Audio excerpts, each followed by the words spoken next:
अजितदादांच्या गटातील लोक आता पवार साहेबांकडे येत आहेत असं वक्तव्य आमदार रोहित पवार यांचं समोर येत आहे। शिंदे अजितदादांना भाजपच्या चिन्हावर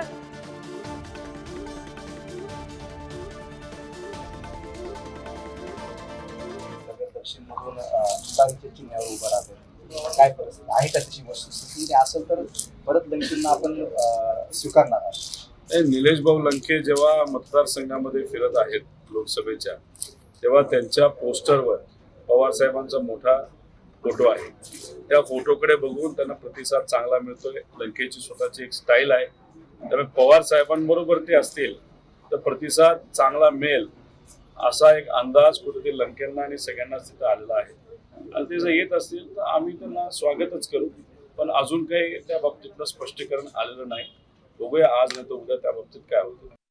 नेते आहेत भाजप सोडून एकनाथ शिंदे साहेब आणि अजितदादा यांना कुठेतरी दाखवावं लागेल की केंद्राच्या नेत्यांनी आम्हाला बोलवलं, आम्ही गेलो नाही।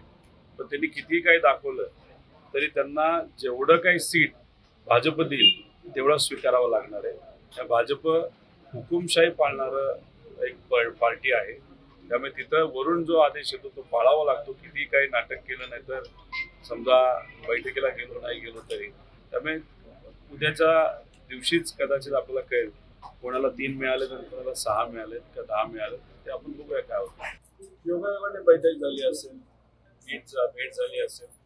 आता मला खासदार साहेब त्यांना का भेटले, कशासाठी भेटले हे सांगता येणार नाही, पण एक सांगतो तुम्हाला, खासदार साहेब विचारायला पक्के आहे आणि साहेबांचे पण मित्र आहे।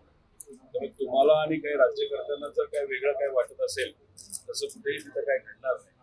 आमच्यातली लोक त्यांना भेटण्यापेक्षा त्यांची लोक जी आता पवार साहेबांना भेटायला सुरू झालेले आहेत, हा एक मोठा प्रश्न त्या नेत्यांच्या समोर उभा राहील असं वाटतं।